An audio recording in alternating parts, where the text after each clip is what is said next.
Roses are red, Violets are blue, Blackburn are back, Plymouth are too. That's right, Rovers are in action this weekend, taking on the Green Army at Ewood Park. Who's going to come out on top? We'll talk about that more next.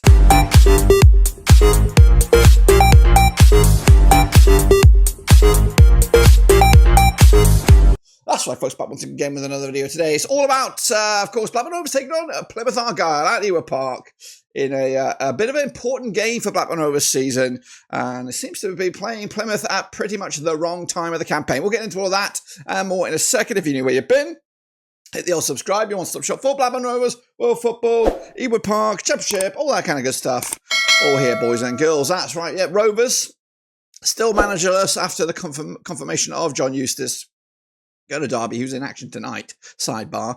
And we're going to take on a team struggling right now positionally, but they're on the back of a good recent run. And it's going to be a difficult game, and we're going to get into that in just a second. Big shout out to the members, big shout out to the patrons, you know who you are. So what we're going to do now, though, is take a look at the game, preview it, see what's the likelihood in the match. So let's get into it and talk about this. It is Rovers, it is Plymouth, it's at Ewood Park. It's coming at you this coming Saturday. That's right. We'll have the watch along as we do. But this is our record against them. It's not great. We have played them 5 times since 2017 and yet to get a win. Will that honour be bestowed upon David Lowe, the caretaker, the interim, who of course took the post-match comments after the West Bromwich Albion victory? Is he now going to be having the record here? Well, we are taking on Plymouth Argyle, coming into this on a 58% form. They're unbeaten in the last 4. And in those victories, they do have wins over West Brom. They do have wins over Millwall and wins over Liverpool in the Cup. They also picked up a draw against Sunderland. So they're on a good bit of form right now. They do sit 23rd with 28 points right now, but if there's a team in the division you don't want to play right now, it's these guys, and that's no joke. Up against Rovers, though, who win twice at the last 4 matches, we do sit 5th with 48 points right now. But our record is is atrocious against Plymouth Argyle. We've only played 5 times, though, in recent times. We've scored 3 goals. They have scored 9. Their highest win was a 3-0 win. The average 1.8 is 0 goals against us. We, of course, managed just a 0.6. But this is it. This is the recent run of events. Of course, we played earlier this season. Of course, Michael Obafemi on loan from the Dingle scored. Michael Morgan Whittaker also scored against us. But he's no longer with the club. They're now at Borough. Joe Rakic still got a one and only goal, gave us a glimmer. But unfortunately not that. Last time at this venue, it was a 1-1 draw. Smollich opened it up. But the game kind of fell to pieces when we did lose Carl McFadden on the 54th minute. Morgan Whittaker got them a share of the spoils with a 1-1 last time around. Prior to that, a couple of heavy wins for Plymouth. 3-0 win at their gaff. Finners is, again, no longer there. Ryan Hardy is there, and he's on form right now. Ruben Ramirez also scoring. Ryan Taylor as well. And last time at Ewood Park was a 1-1, or previously was a 1-1 draw back in our League One campaign. Graham Carey and Bradley Dacarino on the score sheet. So you can look at it that way. At Plymouth, we just suck shit. At Ewood, we've got back-to-back draws. That's right, and this is it. This is the Ewood form. Draws, no wins for Plymouth, no wins for us. But hopefully David Lowe can be the man to change that. If you go right back in the history books, though, this is the last 10, stretching back into the 80s and the 70s. What are we looking for? We're looking for green victories. We've got a couple of victories against them. So over the last 10, we have won twice. They have won 8 of them. No, 6 of them. 6 of them. Do the maths, Dirk. Fuck's sakes, do the maths. 6 times there, and there's been 2 draws, of course. So we've got to go back to the 70s and the 60s. And if you want to go even further than that, 19 matches, there you go. Plymouth with a whopping 10 wins compared to our 4 and just the 5 draws. So it is a unhappy fixture for us on the old EFL whatever you want to call it, spectrum there. Take a look at the squads, though. Rovers scored €55 million compared to that of Plymouth, €30 million. Their average player is 1.08 compared to that 1.91. They have a younger squad than us. We have an aging 27 years old right now. 6 national team players to their 10, 2 youths compared to their 3, 12 foreigners to their 16. That is correct. Let's take a look then at the managers. This is where we take a look. This is where we would usually take a look at the managers, but guess what? That's all I've got for you right here, right now. Miron Muslic is the main man. Now, of course, we've got nobody here. We've got nobody here. No one with a profile. You could stick David Lowe in there. 1 game, 100% success rate. You could do that, but we're not doing that. Miron Muslic, has come in and he's given Plymouth a right good chance to stay in this division. And not only that, I think they've built already a nice defensive structure that could actually see them not only survive but finish quite comfortably in the table. But they've got to get out of the drop zone still. 1.45 points per match ratio, success rate there. He's come in, he's got the motivational speeches, and he's absolutely fantastic. And of course, unfortunately, unhireable because they just snapped him up. Let's take a look then at, of course, the key players for the microscope. Got to give Tyrese Dolan a shout out because he was absolutely fundamental in that last game against West Bromwich Albion. It really showed what he can do under the circumstances when it all kind of falls right for him. Yeah, the game of his season right there. So kudos to him. Michael Bayoudu is the main man for Plymouth, valued around about 3.5 million. He's an attacking midfielder from Ghana. He's a right old handful, that's right. Let's take a look at the squads then. Let's take a look at Rovers first and foremost. Blasters top between the sticks pairs, of course, also there, but pairs will be number one. We could see Hayden Carter back this week, and there is some question marks about Danny Bart. Owen Beck unlikely to be featured, so Yuri Ribeiro will probably start. Into the midfield, we have this weird looking midfield. Again, Tronstad still out. Sigurdsson not even registered. So it's going to be Travis and Buckley in the centre, you would imagine. And then the question mark is who's going to be back behind Maktar Gay. Of course, Maktar Gay also had a game of his life with 2 goals against West Brom. Who's going to be behind him? Will it be Wyman? Will it be Dolan? Will it be Cantwell? Will it be Dennis? Will it be Dewberry? Would it be Cargbo? Who knows? That's the conundrum. But this is what I've gone with. I've gone pairs between the sticks. We've got your Ribeiro on the left, Britton on the right, Bart and Hyam. I think Bart will come through here. Travis and then Buckley in midfield. Then it's going to be Dolan, Wyman, and then Cargbo. I've gone a little bit creative there with Cargbo. I think it's a bit too ambitious to chuck both Dennis and Cargbo at the same time. Even though they had a great game in the FA Cup, even though we lost, I just think and especially under David Lowe, who's trying to just maintain the flux, keep us treading water, and not lose this game. I think we're trying not to lose this game. Not necessarily saying we're going to go out and try and win this game. I just think get a point or more, and we could be just kind of leave the foundations right for whoever comes in. Take a look at Plymouth then. Of course, Connor Hazard between the sticks these days. Ex-Blackpool keeper Grimshaw on the books as well. Into the defensive ranks, it is a selection box of nationalities in that back line. You've got Puchas, Talarirov, Nikola Kakic, they've got Konel Sukuc, they've got Julio Pellegrinzo, they've got Victor Paulsen, they've got a whole host of different nationalities, and I think it's very, very strong considering the position that they find themselves in. A lot of these, especially these kind of guys over here, were brought in the winter transfer window, so we could see them galvanize and stick together and maybe get enough points to stick around.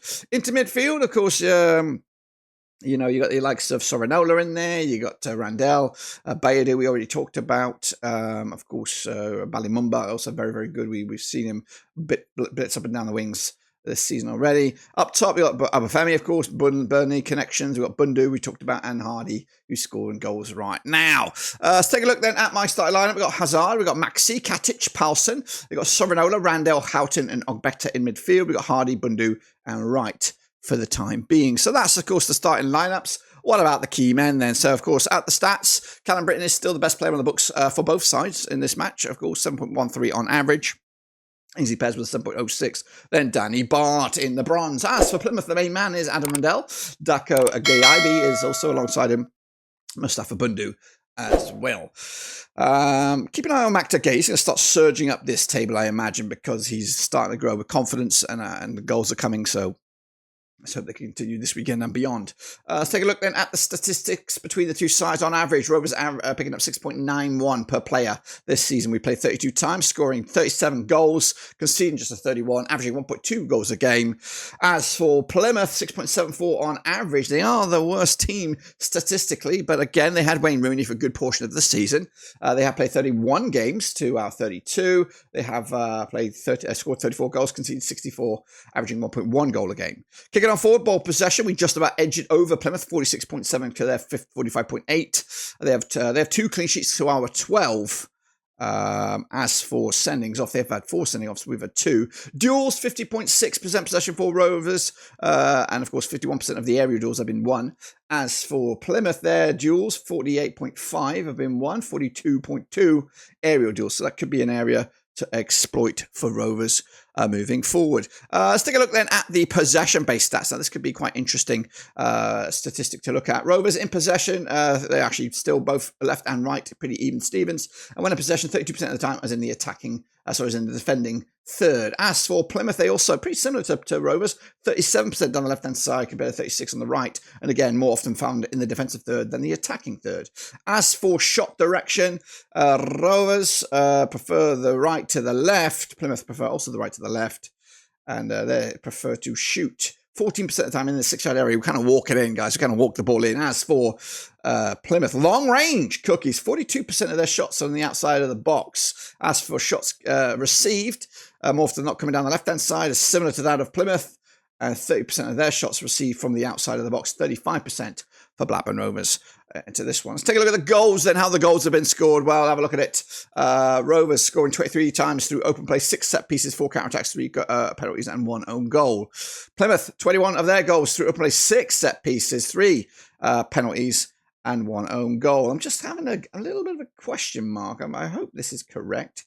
They do look too similar. Goals conceded. 39 goals through open play, 13 set pieces, 5 counter-attacks, 3 penalties, and 1 OG. So they do. Set pieces are an area of concern as well. Rovers, 19 through open play, 9 set pieces, 3 penalties, no counter-attacks or own goals conceded. This is on the resume for Blackburn Rovers coming into this, of course, on the back of that 2-0 win over West Brom. Prior to that, though, defeats to Wolves and QPR. After this, we take on Swansea. Hopefully a new manager in place by that point. Then it's Norwich. Then it's Derby. Of course, we're all going to go fucking chaos on that game. And then it's Stoke City and then Cardiff. So there are some winnable games here. This, I think, honestly, no blown smoke up your ass. I do think this game is probably the most difficult out of this, purely because circumstantial. Plymouth are fucking on fire and Rovers are in a bit of a chaos right now. And if we had the performance that we did against West Brom for this game, then I feel a little bit more confident. But I'm just feeling a little bit iffy about this. I am very, very grateful that we got the win over West Brom. That does give us a bit of a bounce, and hopefully we can follow that up with a win against Plymouth this weekend. But anyway, as for Plymouth, their form is like this. Of course, look at it. It's scary. 5-1 win over Millwall, 1-0 win over Liverpool, 2-1 win over West Brom, 2-2 at Sunderland. Yes. And then, of course, I think Mizolic coming in. He may have been at the helm there for that 5-0 stuffing by Plymouth. But he also lost to QPR. They've had a lot of home games. They've had 5 home games in the last 6. So that's pretty crazy. So they're on a good bit of form for the most part. Of course, after this, they take on Luton. That's a 6-pointer right there. That's coming this Wednesday. All eyes on that bad boy. Then it's Cardiff, another struggler, and then Hull. And then they got Man City, of course. Maybe I'd love to see them knock them out. And then Sheffield Wednesday. So they've got a very important games. They could afford to lose this one. You could afford to lose this one, Plymouth, but it's the next ones you got to win, really. Take points off your opponents. What else do we have here? This is the form, guys, coming into this. Plymouth are in 11th in the division. We are 18th right now. Fortunately, though, we are on the back of 2 wins at the last 3. This is in the league, I believe. Plymouth, of course, back-to-back wins, but prior to that, they were on a bit of a downward spiral. This is the home form. Rovers on the left-hand side compared to Plymouth on the right. Just 1 win the last 6 on the away books. Again, that was in Brentford, FA Cup. So I don't know when the last away win. I don't think they have an away win at Plymouth. I'm not sure. Correct me if I'm wrong. Rovers, yeah, home form is a bit shit. 4 defeats in the last 6. It's not great. It is not great. This is what we can expect for the game then, shall we? Heading into this one, coming at you on Saturday. Of course, protecting the lead is one of our strengths. Also, attacking down the wings, counter-attack, stealing the ball from the opposition, and aerial duels. Also, our weaknesses, avoiding offside, keeping possession of the ball, avoiding fouling in dangerous areas. And defending set pieces. Meanwhile, Plymouth's strengths are coming back from losing positions, creating long shot opportunities, shooting from free kicks, protecting the lead, stealing the ball from the opposition. Their weaknesses, though, keeping possession of the ball, stopping opponents from creating chances, avoiding fouling in dangerous areas, avoiding individual errors, defending set pieces, defending on counter-attacks, defending against attacks down the wings, defending against through ball attacks and aerial duels. Our style of plays, we play in our own half and aggressive. Their style of plays, long shots, attacking through the middle, a lot of long balls, mixing up the 11, playing in their own half, and they do play the offside trap. The forecast says Rovers will score from a wing play situation. They also score from a fast break.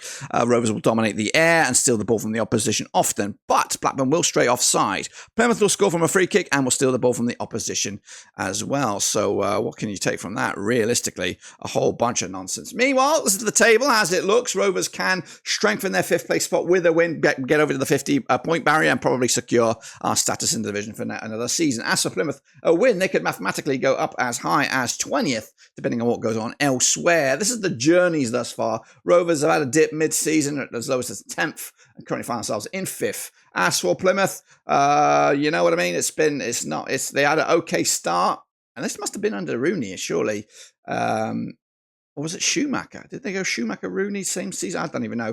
Anyway, then it all went to shit. But now there is light at the end of the tunnel with this new coach, and I do fear for this game for Blackburn Rovers. What else is going on in the Championship? Because all QPR, aren't we? We're all QPR for this game. Let's fucking turn them Rams over. I want a 4-0 win, QPR. Please, please, please. Then it's a bit of a weird derby. It's the Freaks up against the Nobbers at Deepdale. We'll talk about that another day. Oxford against Pompey. Cardiff against Bristol City. Those are the early games. Then it's Hull, Norwich, Sheffield Wednesday, Coventry, Millwall, West Brom, Luton, Sheffield United, Stoke, Swansea, Middlesbrough, Watford. But the game of the day will be at Ewood Park as Blackburn Rovers take on Plymouth. Then Leeds, Sunderland on Monday night. It'll be absolute babby-dazzler on that one. If you want to know, did I update the score sheets on this one? I don't know. This might not be true.